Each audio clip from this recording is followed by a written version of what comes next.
програмата на летните ни лагери е заложен проект, който по традиция се осъществява през последния ден. Младите хора натрупват идеи и реализират проект, който оставя положителен отпечатък върху село Стоките и района. В течение на първите дни участниците оформят екип, за да работят съвместно върху проекта. Определят мисия, визия и ценности, необходими за реализацията на идеята.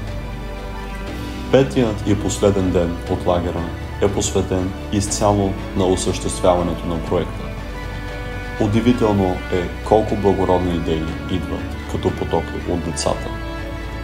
Тази година осъществихме проекта заедно неразделни с група приключенци, арт-работилничка, пиеса и концерт, които събраха десетки местни жители и оживиха село Стоките с хора и песни.